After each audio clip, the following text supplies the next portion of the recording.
Good morning, students. This is the class of chemistry of standard 10th. Today we have to discuss a very remarkable topic: effects of oxidation reaction in everyday life. This topic is related to the chapter chemical reaction and equations. We have already discussed about the chemical reactions and details of the chemical equations in earlier classes. Now we will discuss about the effect of oxidation reaction in everyday life. इस topic में in fact हमें दो ऐसे oxidation reaction पे discuss करना है जो loss के पॉइंट ऑफ व्यू से है. Here mentioned two processes, corrosion and acidity. Both are the oxidation process or oxidation reactions, and in both of the cases we get something loss. ये वो processes हैं जो हमारे लिए लॉस के पॉइंट ऑफ व्यू से है. इसमें कुछ ना कुछ हार्म होता है, लॉस होता है. तो किस तरह से ये ऑक्सीडेशन रिएक्शन हमारे डेली लाइफ में हमें लॉस देते हैं, इसको अंडरस्टूड किया जा सकता है under the discussion of this class. One by one in दोनों टॉपिक्स को डिटेल करेंगे हम लोग.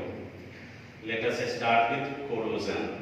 Corrosion you know very familiar term, और ये टर्म पहले भी किसी न किसी क्लासेस में जहाँ कहीं भी मेटल्स एंड नॉन मेटल्स के बारे में पढ़ा होगा, वहाँ पे ये टर्म की पढ़ाई हुई होगी. In fact this process is the oxidation process related to metals. ये एक ऐसा प्रोसेस है जिसमें some certain metals का ऑक्सीडेशन होता है, और एज ए रिजल्ट वो metals layer by layer damage होते हैं. As for example, corrosion is possible with iron, aluminium, copper, silver, और भी ऐसे कुछ मेटल्स हैं जिनका कोरोजन हो सकता है. जरूरी नहीं कि सारे मेटल्स का कोरोजन हो. बहुत सारे ऐसे मेटल्स हैं जो नॉन कोरेसिव हैं और इन प्रोसेसेस में इन्वॉल्व नहीं होते हैं.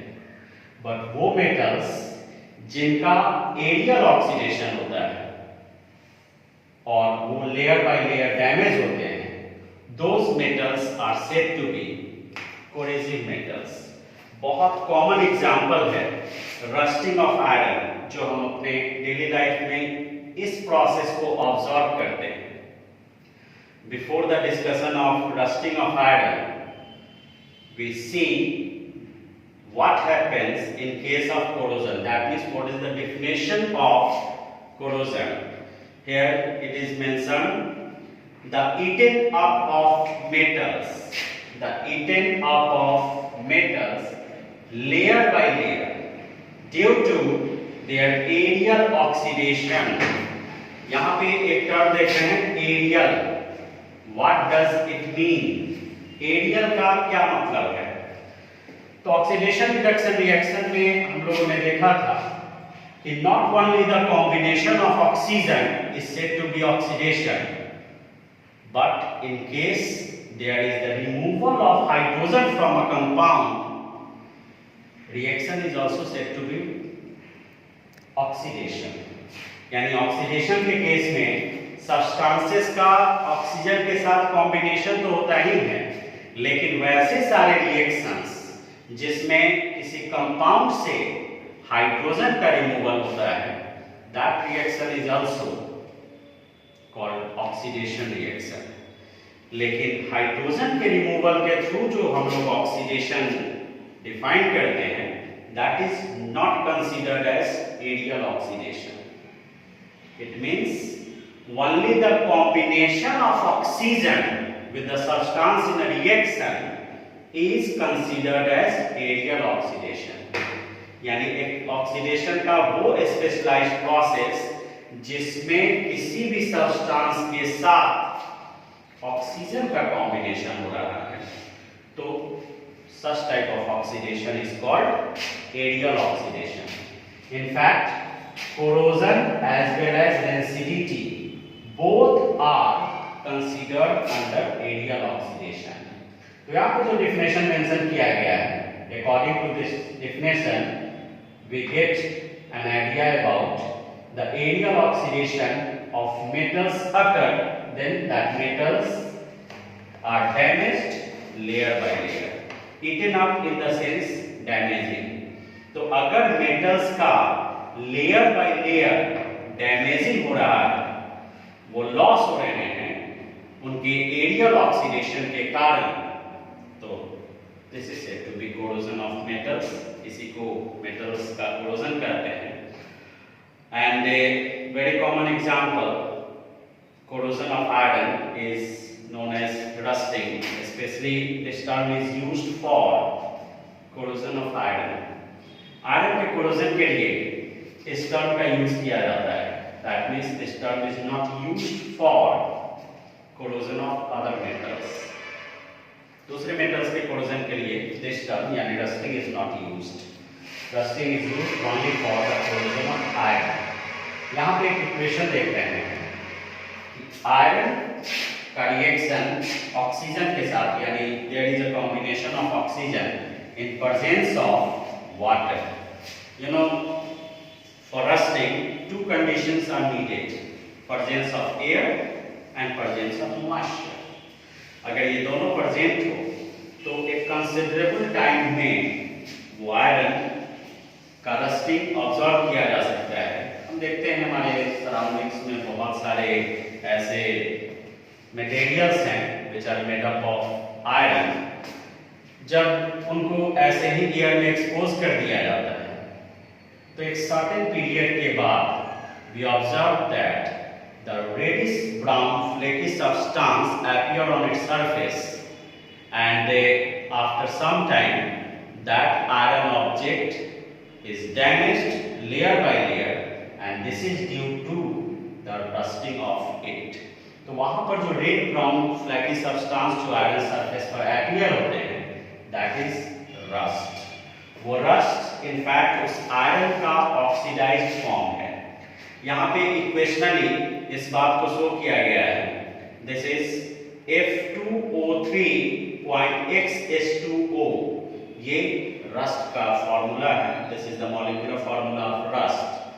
तो in this equation we observe the corrosion of iron, and due to this, as a result, rust is formed, and this rust is the oxidized form of iron which is damaged layer by layer, and after some time that iron is completely converted into its oxidized form. तो ये जिस तरह से iron के case में देख रहे हैं, वैसे ही अदर मेटल्स का इन केस अगर और एरियल ऑक्सीडेशन होता है तो कोरोजन उनके साथ भी पॉसिबल है, और वो कोरोजन के थ्रू उनका डैमेजिंग होता है, जिससे प्रिवेंट करना उनके लिए जरूरी है. दैट मींस कि metals should be prevented from corrosion to avoid such type of loss. इस लॉस से बचने के लिए क्या उन मेटल्स का कोरोजन से प्रिवेंशन पॉसिबल है? तो यस, पॉसिबल है. इनफैक्ट कोरोजन के लिए presence of air, presence of moisture are necessary. तो इनफैक्ट अगर उन मेटल्स का कांटेक्ट एटमॉस्फेरिक ऑक्सीजन से कट कर दिया जाए, एटमॉस्फेयर से कट कर दिया जाए, तो it is possible to prevent that metals from corrosion. तो कई मेथड्स हैं, उसमें से बहुत सारे कॉमन मेथड्स भी हैं, like painting, galvanization, electroplating, by freezing and boiling.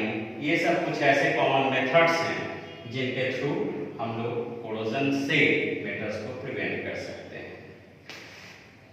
Next, the oxidation reaction which is responsible for a heating loss is the rancidity. Rancidity के केस में भी ऐसा मेंशन किया गया है, this is the aerial oxidation, और ये जनरली इसमें फूड का लॉस होता है, but not all types of foods are involved under this process. Only those foods which contain fats or oils, यानी simply fried food, जो फूड फ्राई किए हुए हैं, फ्राई किया हुआ है। जैसे मार्केट में बहुत सारे फूड, रेडीमेड फूड हैं, like Kurkure, chips of different brands, all those foods are considered under rancidity, उनके साथ रेंसिडिटी की पॉसिबिलिटी है। तो it means only those foods जो फैट्स एंड ऑयल कंटेन किए हुए हैं, उनका अगर एरियल ऑक्सीडेशन होता है तो this is the reason of spoiling such food. और इसका पता कैसे चलेगा? उसके टेस्ट और स्मेल बिकम्स अनप्लीजेंट, यानी स्मेल और टेस्ट उसका unpleasant, unpleasant in the sense just opposite of the pleasant, यानी हमारे टेस्ट और स्मेल के पॉइंट ऑफ व्यू से वो हमारे लिए खराब है, वो स्पॉइल हो जाते हैं। तो fats and oil containing food का एरियल ऑक्सीडेशन होना जो उनको स्पॉइल कर देता है और उनके स्मेल और टेस्ट को अनप्लीजेंट बना देता है, that process is called rancidity. Rancidity is actually an English word, its meaning in Hindi is said to be विकृत गंधिता। रेंसिडिटी को हिंदी में विकृत गंधिता कहते हैं, जिसमें गंधिता यानी गंध से रिलेटेड है, वो खराब हो जाते हैं, इसीलिए उसका ये टर्म यूज किया जाता है in Hindi, but we haven't focus of that word, we know this process by rancidity term. यहाँ पे हम लोग रेंसिडिटी के थ्रू इन चीज को समझेंगे। So rancidity is not so good for the fats and oil containing food. इसका मतलब ये हुआ कि rancidity fats and oil containing food के लिए अच्छा नहीं है और उनको रेंसिडिटी से बचाना चाहिए। तो यस, पॉसिबल है, we have certain methods, by using them we can prevent the fats and oil containing food from rancidity. कुछ मेथड्स हैं हमारे पास जिनका यूज करके fats and oil containing food को रेंसिडिटी से बचा सकते हैं। यहाँ पे जो 5 पॉइंट्स मेंशन किया गया है, इसमें 2 पॉइंट्स के लिए स्टार मार्क है और ये स्टार मार्क यहाँ से मैच कर रहा है, जो प्रिवेंटिंग टर्म पे लिखा गया है। बाकी अदर्स पे कोई स्टार मार्क नहीं है। तो क्या स्पेशलाइजेशन है इस स्टार मार्क के लिए? तो these 2 terms are related to preventing method and others 3 method are related to retarding method। यानी रेंसिडिटी से फूड को प्रिवेंट भी किया जा सकता है या रेंसिडिटी रेट को स्लो किए जा सकते हैं बाय यूजिंग दिस 3 मेथड्स। तो 2 मेथड्स जिससे रेंसिडिटी को प्रिवेंट किए जा सकते हैं, यानी ऑयल एंड कंटेनिंग फूड का प्रिवेंशन रेंसिडिटी से हो सकता है। उसमें फर्स्ट मेथड है by using antioxidants. Antioxidants are those substances or those chemicals which prevent the substances from oxidation। जो किसी भी सब्सटेंस के ऑक्सीडेशन का प्रिवेंशन कराते हैं, जो भी chemicals, those are called antioxidants। और वो वैसे 2 एंटीऑक्सीडेंट्स जिनको इस पर्पस के लिए यूज किया जाता है, दैट इज BHA और BHT। इन दोनों में से कोई भी एक यूज किया जा सकता है फॉर अवॉइडिंग और preventing the food from rancidity. BHA and BHT both are the short form। In fact, BHA, its full form is butylated hydroxyadisole। Repeated, BHA butylated hydroxyanisole, and BHT, butylated hydroxytoluene. BHT का full form है butylated hydroxytoluene। ये दो ऐसे antioxidants हैं जिनके presence में fats and oil containing food का oxidation नहीं होगा, दैट मींस उनका डेंसिटी नहीं होगा। तो इन ऑक्सीडेंट्स का यूज करके oil and fat containing food को डेंसिटी से बचाया जा सकता है। Next, by packaging the food with nitrogen. In fact हम लोग मार्केट में जो भी फ्राइड फूड, रेडीमेड फूड देखते हैं, चिप्स, कुरकुरे वगैरह, उसके पैकेट में देखते हैं कि समथिंग जो फूड मटेरियल्स तो है ही, साथ ही साथ कुछ गैस भरा हुआ रहता है। वो जनरल एयर नहीं होता है, वो जनरली नाइट्रोजन होते हैं। उस तरह के फूड के पैकेट में नाइट्रोजन को फ्लश करके सील कर दिया जाता है, and in presence of nitrogen the food is not oxidised, for that the oxygen is necessary. तो वहाँ पे उस पैकेट में नाइट्रोजन होते हैं, जिसके कारण पैक्ड फूड का डेंसिटी नहीं हो पाता है, ऑक्सीडेशन नहीं हो पाता है, और जब तक वो पैकेट सील रहेगा तब तक एक सर्टेन जो उसका एक्सपायरी डेट है, उस डेट तक उस फूड में डेंसिटी नहीं होगा। लेकिन जब उस पैकेट को खोल दिया जाएगा तो कुछ ही दिनों में डेंसिटी प्रोसेस उसके साथ होंगे और वो फूड स्पॉइल हो जाएगा। तो ये सेकेंड मेथड है जिसके थ्रू हम फूड को डेंसिटी से प्रिवेंट कर सकते हैं। अदर 3 मेथड्स है जिससे डेंसिटी को कंप्लीटली तो नहीं रोका जा सकता है, लेकिन उस फूड के साथ जो डेंसिटी जिस रेट से भी हो रहा है उसके रेट को स्लो किया जा सकता है। यानी जो फूड डेंसिटी के थ्रू 2 दिन में खराब हो जाएंगे, स्पॉइल हो जाएंगे, इन मेथड्स के थ्रू उनके स्पॉइलेज होने का ये जो ड्यूरेशन है उसको बढ़ाया जा सकता है।